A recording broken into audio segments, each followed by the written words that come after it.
Remortgaging your house doesn't have to be a headache.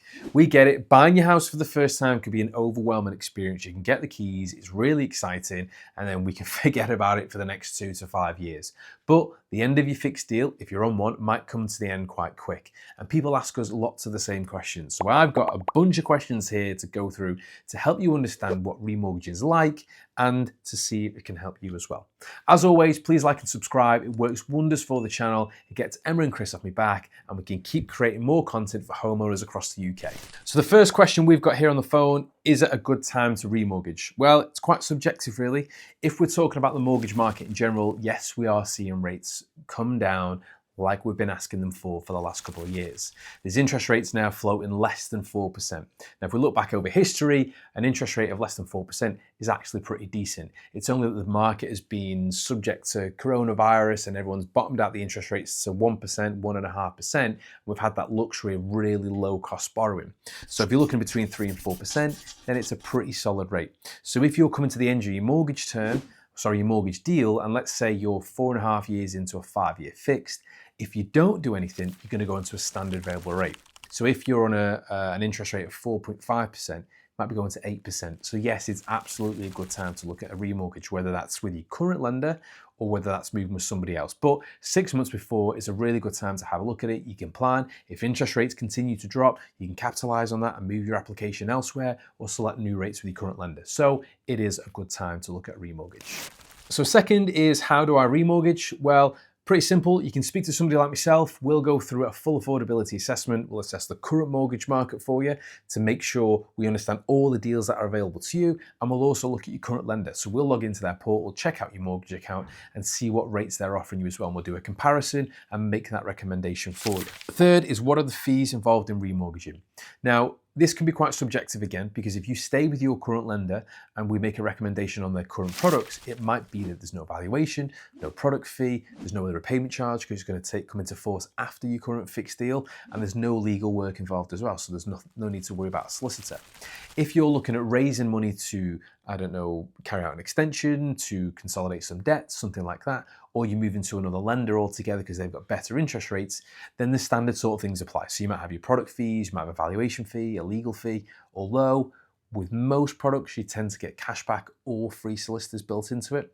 So they're the kind of typical things. And if you're working with a broker, their fee might be applicable as well, an application, offer, or completion. So that's something to factor in. But you need to look at the overall remortgage to work out what's going to be the best thing for you and your finances on this next mortgage. Is it worth shortening my mortgage term or keep overpaying on the current term? Now, that's a really good question. So my opinion on this sort of stuff is I would overpay monthly rather than commit to that higher payment. I'll give you an example. So if your mortgage payment is fixed and it's, let's say, £1,328 per month on a 30-year term, you can always top up your payments and make it the nearest £100. So you're making an overpayment of, say, 80 quid a month.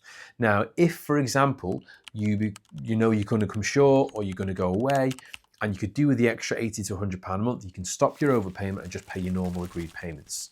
Now, if you shorten your mortgage term and you have a committed payment of £1,600 a month, and for whatever reason you think, actually could do with the extra couple of £100 a month, you can't then ring your lender up and say, actually, can I reduce that down like today? So if you overpay your mortgage on a monthly basis or have money in a savings and do it on an annual basis, it means that you're keeping cash to one side and you're not committed to those sorts of payments. But the clever part is, if you overpay to the, so let's break that down again a little bit more. Sorry, I was going to go a bit too quick there. Let's say your mortgage payments are £1,600 on a 25-year fixed rate of interest. But on a 35-year term, it's going to be £1,400. There's 200 quid difference.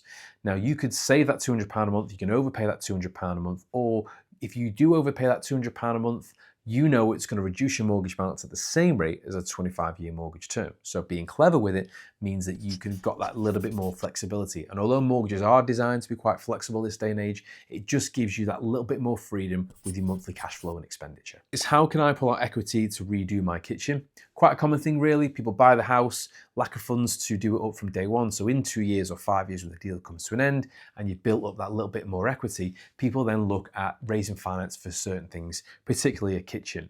So a kitchen, you would go and get, like, you go to Wren Kitchens or other well-known kitchen companies and get a drawing or an assessment of your kitchen.